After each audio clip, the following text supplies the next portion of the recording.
Hey everyone, this is Christian Heimel, host of Press Row. Thanks so much for listening to the following broadcast, courtesy of Public House Media.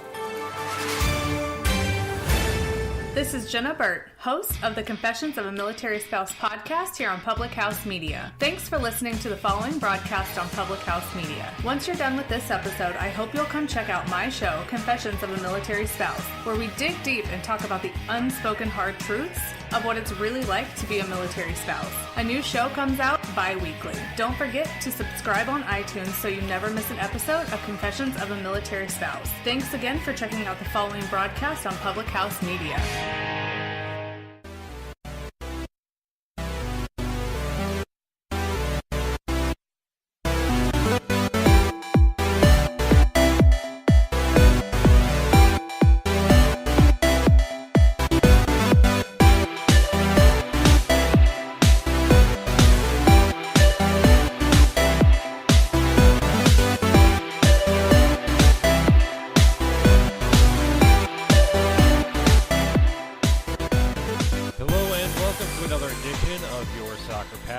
Here on Public House Media. My name is Brice Burge.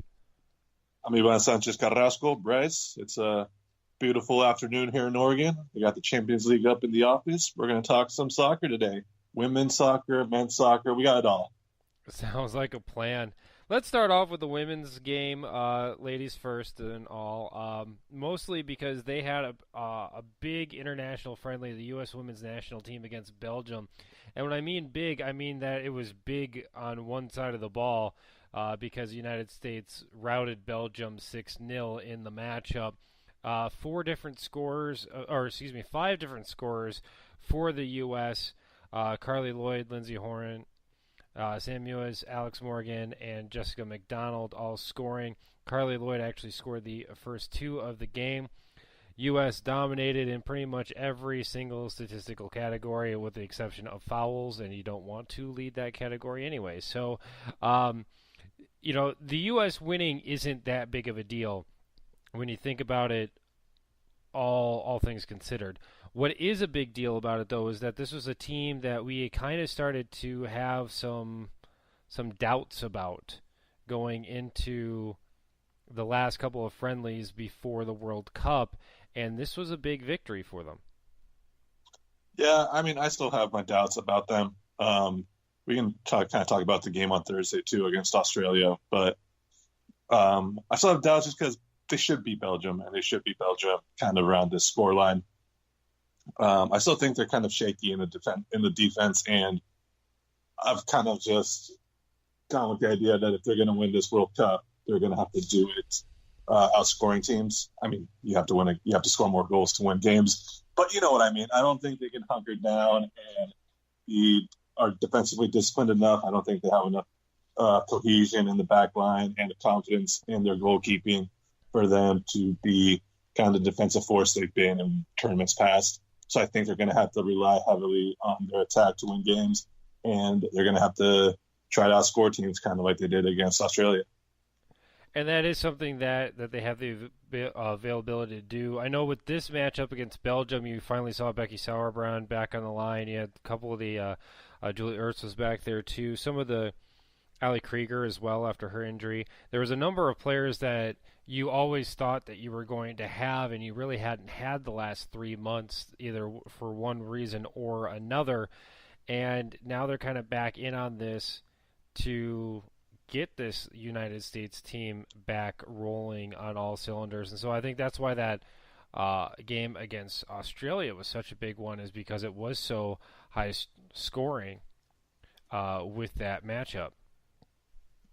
Yeah, and I think, their strengths of their attack. You look at the team, they're loaded up top. You have so many options. You have Lloyd, you have Morgan, you have Toby Heath, you have Jessica McDonald, you have Press. So they have a lot of options to attack with. They have the depth for it. Can they and that's why I think they're going to have to outscore teams to win games because their attack is probably the best in the world. They have so much depth up there. And also, at their best, they have the highest ceiling, of any team in the world. It's just if you come out one game and the offense isn't clicking and let's say you play Spain and they get a goal in too early, their style of play is going to frustrate the U.S. team in a World Cup knockout stage. And I think they could get caught. And I think that's my biggest worry with them looking forward. But the attack is there. They have so many options that I just rattled off. But I think it's going to have to be on the outscoring opponents and being very aggressive on the attack, winning games. When you start looking at some of the other teams that the U.S. I don't want to say are problems for the U.S., but in terms of favorites in the World Cup this year, the Frances, the Australias, even a team like Canada or Sweden, does anybody really have the availability to, kind of set up their games and kind of use the attack in a way to really frustrate the United States? Or is it all going to be just kind of all-out war and almost kind of a lesser quality of soccer because there's just so much going on at the same time? Well, I think in the She Believes Cup, I think you saw Japan and England come out with good game plans on how to play the U.S. They took advantage of the mistakes that the U.S. allowed them to do. Then they were very disciplined and knew how they wanted to defend. They had the proper shapes to really they didn't lock down the U.S. attack, but they minimized it, and they were kind of able to frustrate the U.S. in that manner. And I think that those are going to be the type of performances and teams that are going to give U.S. trouble. France, I think, is the team that can go out all out attack and catch the U.S. more than, let's say, Japan. I think Japan to beat U.S., it's sit back, absorb, be disciplined in your approach. France, I think, on the other hand, you saw when they played a couple months ago. For them, it's aggressive. I think they're the team that can really get at the U.S. and really press high and be equally aggressive in the attack as the U.S. can. Now, with this kind of comes along, there's a lot of news in women's soccer this week to kind of touch on, because not only do you have the women's national team doing their own thing, the teams for the Women's International Championship Cup have been announced since the last time that we had a show. The 2019 edition will be actually held in North Carolina this year, with North Carolina Courage being the host. They'll host they'll be one of 4 teams in the tournament, which includes Atletico Madrid, Manchester City, and Olympique Lyonnais. All 3 of those teams coming from Europe in this international championship tournament. It's a little bit ways away, August 15th through 18th, but seeing that a tournament like this for club and not just for country on American soil has got to be a big news situation for the United States after the World Cup will actually be away in Europe again this year. Yeah, I just want to touch one more thing on the U.S. real quick. Sorry, I kind of jumped the gun there. But oh no, you're good. I just think it kind of shows, for all her faults, how important and how fantastic Hope Solo was, and how important that position is was for the U.S. women's national team, and how she was able to dominate the game and really set up this team to have the best version of themselves. I think you've seen the struggle the U.S. has had since Hope Solo, since they terminated her contract and since she's no longer playing, how fantastic she was for that team and how important she was for that team. Yeah, and that's kind of like where they're at right now. Even with their goaltender situation getting better, it is the obvious weak link in this U.S. women's national team that is a little bit more apparent than typical with the U.S. women's national team. I don't know if it's enough to overcome, especially if you've got the defense back there that you want to be back there. I think that it will be okay. I don't think that you have the forward strikers that you have. I don't think are going to be able to get the ball enough on good passing routes to really be comfortable and put the shots that I think will easily defeat the United States goalies. But when you have the ability to kind of like do some things off the ball and create some messes in front, especially with possession, there's a number of things like a team like Spain, for example, or even Brazil in their occasional get lucky a couple times in a game scenario where they could put one on you, and that's why outscoring the other team is going to be so important for the women's national team this year. Yeah, And those are my just final thought to give appreciation to how talented Hope Solo really was and how much she really helped the U.S. national team and how that kind of affects the team mentally, where you're okay, like, oh, we have her in the back. We know that we're not going to get beat by anything cheap. So moving on to the other subject about the tournament, I think it's awesome because they're going off the momentum of the World Cup, or hopefully it's successful for the United States. Leon has been consistently one of the best women's teams in the world. They have the reigning Ballon d'Oro player on their team as well. And it's a good measurement, and it's a great way for all four teams involved to, it's a preseason tournament for them. The courage will be in middle of the season, and it's a great way to kind of measure yourself with other club teams around the world. Are you surprised that there's 3 European teams and not a team from the Australian A-League? I'm not. I guess part of it is the names will carry some importance. The Atletico Madrid, Leon, those are big clubs in general, and recognizable clubs around the world. So I think that's probably why they got the 3 European teams, because of the association of the club in general with the men club and just being under all the same umbrella. That's why I'm going to go with, I'm assuming. Okay. I am a little surprised at Manchester City, because Manchester City, I mean, they finished second in 2 different leagues, and so I mean they're a fun team to watch, and they're really kind of that team that's consistently pushing the boundaries of the Women's Premier League, but at the same time, the Australian League has done a number of wonderful things so far, and so to see them not in the tournament, I thought was a little surprising, especially given what Australia's done in the women's game over the last 5 years or so. Just because they've brought so much to the table, and they've really continued to push things for a while. Yeah, I can see your point there too. Yeah, I think that's why I just think, Man City, it's recognizable. Atletico, recognizable. Leon, a smaller extent, recognizable, but they've been probably the best team in Europe for women's soccer. That's probably why it's that way. And and the Australian League just doesn't have that recognition with the U.S. market the way these teams would. Let's talk a little bit more about club. The NWSL season is popping up this week. A couple of major games that people are going to recognize this Saturday and Sunday, including Washington Spirit against Sky Blue, opening everything up in a game of like 2 teams that nobody really expected a lot from last year. But teams like North Carolina will start their season up again with the Chicago Red Stars. That's going to be a really compelling game on Saturday night. Orlando and Portland, as well as Houston and Seattle that opening weekend as well.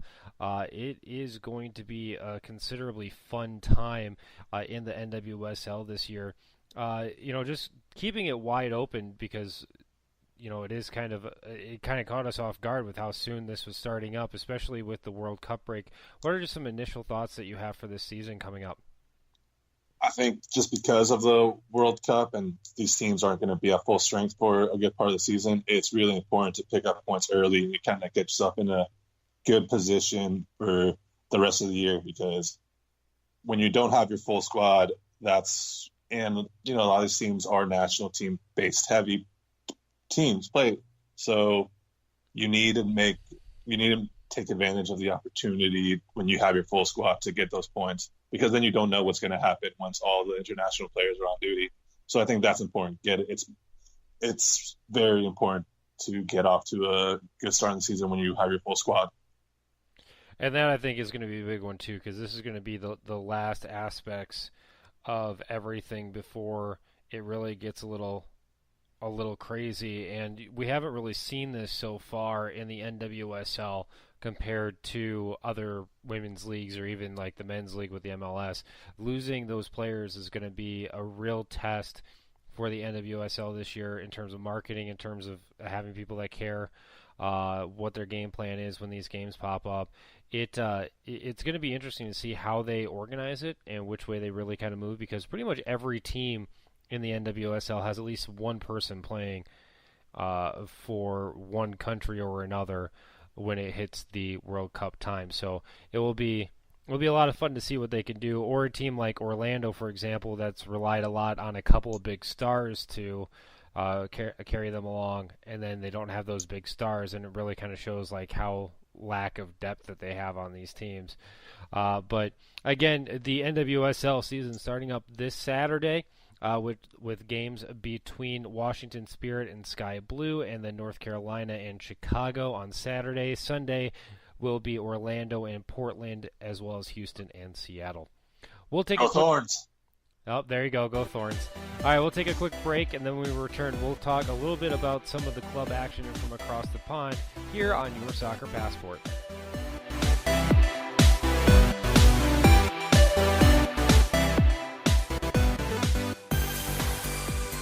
This is Brice Burge, host of Your Soccer Passport. Thanks for listening to the following broadcast on Public House Media.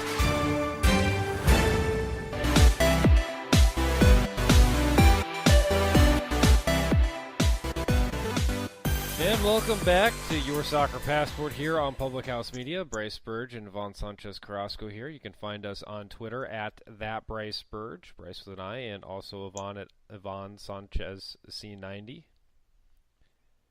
So let's continue to talk about soccer, because that's kind of the nature of the show. Let's talk about the FA Cup in particular, just because the FA Cup, I think, has been quietly very interesting this year and kind of got buried with some of the other things that's been happening in English soccer lately. But there was a couple of really compelling semifinals setting up a big matchup here. Semifinal one was a 1-0 victory for Man City over Brighton. A team that we had talked about last week is potentially struggling and maybe falling into relegation, while Watford and the Wolves also went to down the wire in an exciting game when neither of them really had anything to play for in the EPL, with Watford taking that one 3-2. Let's kind of talk about this the Watford Wolves game first.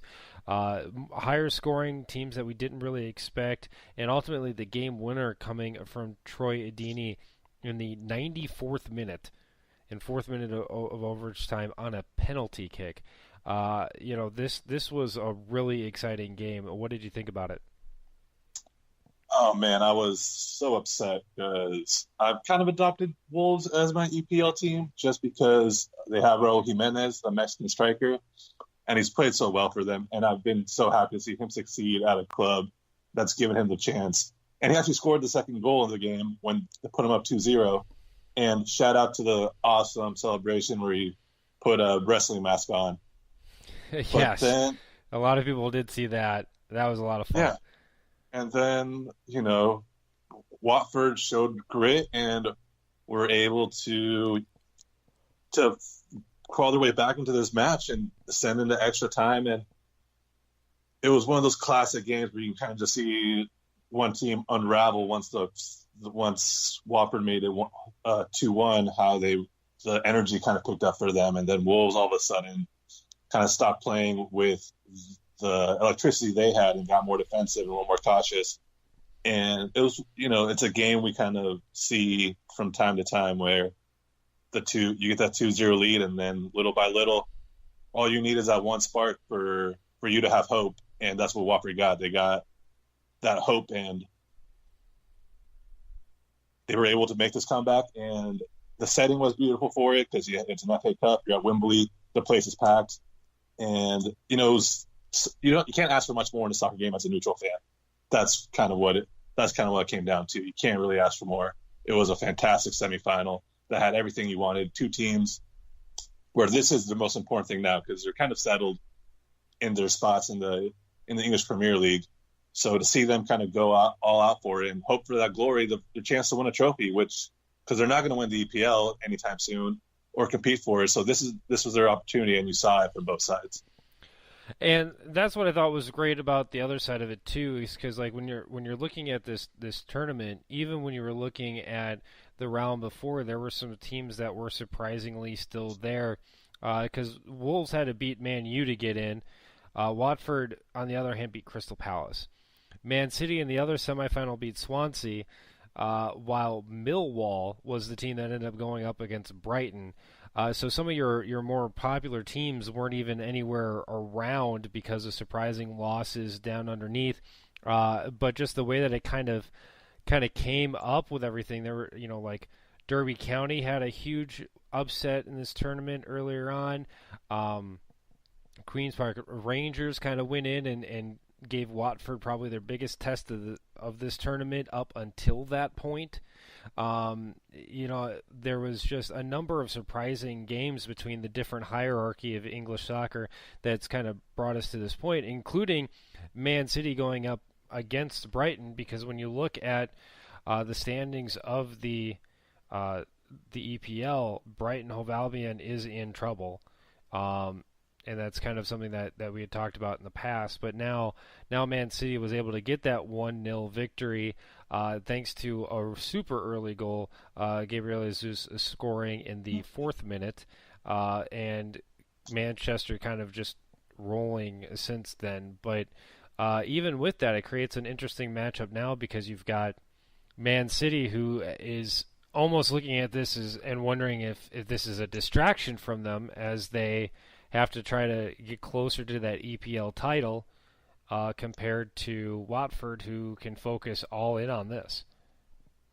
Yeah, I think it's fine for Man City, because they're right now currently. I think they have a chance to win 4 trophies this year, which would be unprecedented in modern time. So, but yeah, Brighton was all game for that semifinal. They had a shot cleared off the line in the second half. They tried to create a couple of half chances, and that's the kind of the beautiful thing about this tournament. And one of the things when you talk to old heads who love this tournament, it's for reasons like that, where you have the underdog where all you need is one chance to try to win that trophy and to knock out Man City. That's kind of the beauty of it. And Spurs just scored. Breaking news: Spurs just scored against Man City. Speaking of them, in the Champions League with 13 minutes left. Breaking news. Yeah. And while that's going along, too, just to kind of, as we have not really brought this up yet, is that the Championship League, Leeds United has also gone up 2-0, while West Brom has gone down 3-2 to Bristol City. So that kind of is setting up the promotion battle as well in the EPL, because we have not touched on that at all. Norwich City leads everything with 84 points. They will probably go. Leeds United, though, has a 79-77 advantage over second place, where that playoff potential scenario could possibly pop up, where Sheffield United, West Brom, and Bristol City are all within scoring distance at a point.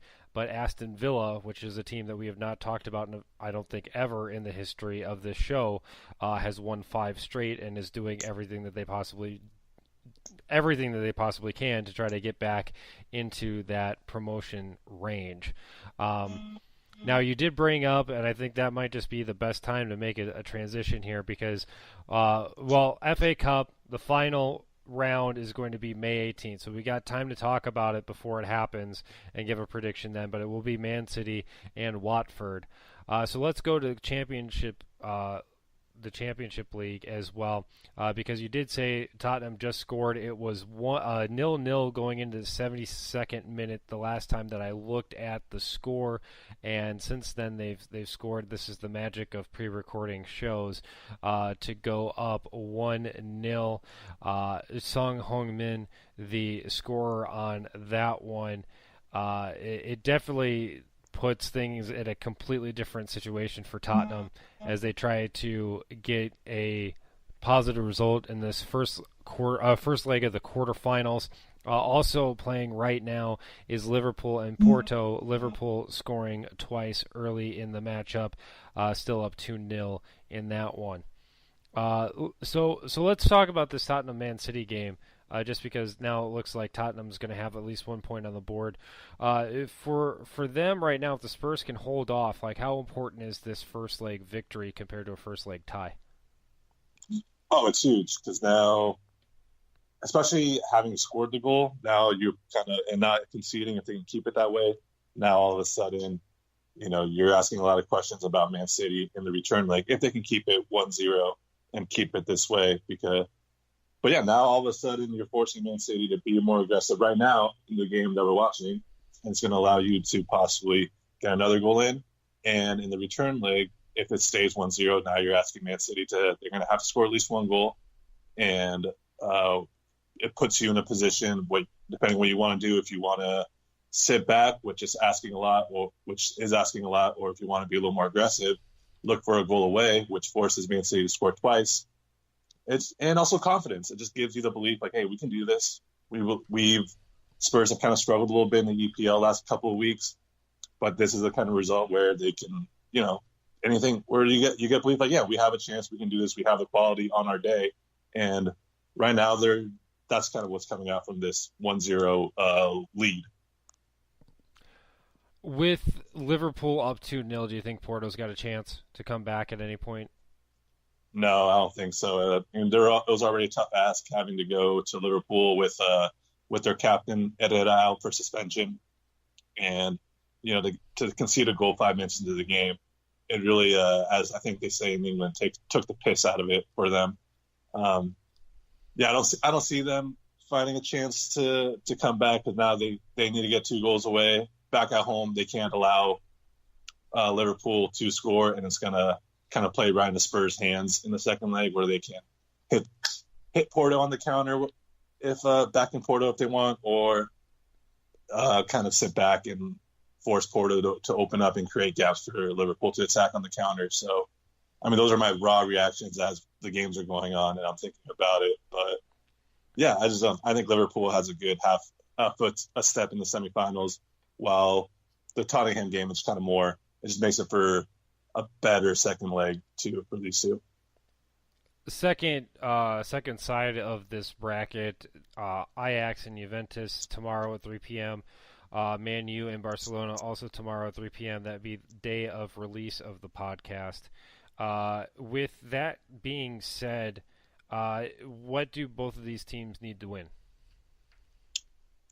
I think for Ajax they have to continue to play with fear like they did against Real Madrid, because there is pressure on Juventus to win this. They were not very good in the first leg against Atletico Madrid.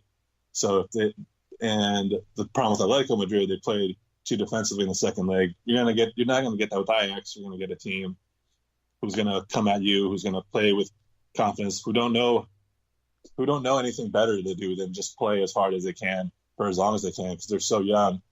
They kind of play with that open, fearless spirit, which is awesome to see at this level. And for United, I mean, it's as simple and as difficult as containing Messi if you're Man United.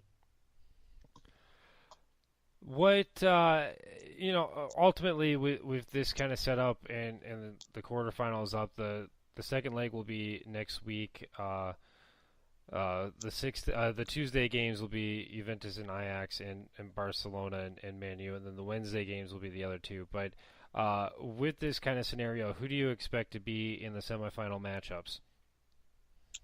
Predictions. I'm going to go Barca, Juventus, Liverpool, and I mean, I'd like to see Spurs go through, but it's also kind of cool seeing City try to go for 4 titles, so I'll go with City. All right. I'm going to say I think Tottenham's going to be able to hold it off. I think Liverpool's going to hold it off. I think Juventus should win this one, and I think really Barcelona will be able to kind of pull some things in from Man United. I think between the EPL table fight that Man U's in, and Gunnar still kind of being new there, this is his first challenge.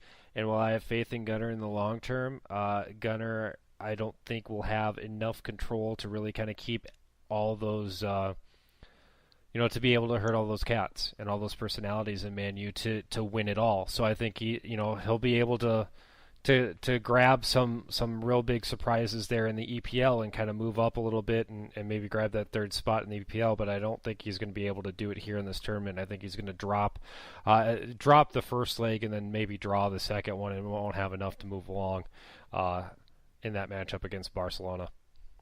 Yes, United have kind of leveled off after their hot start, which is natural to have. And they're in a battle for that Champions League spot to try to play this tournament next year. And I kind of agree with you. I think Barcelona just has too much and it's too overwhelming for United.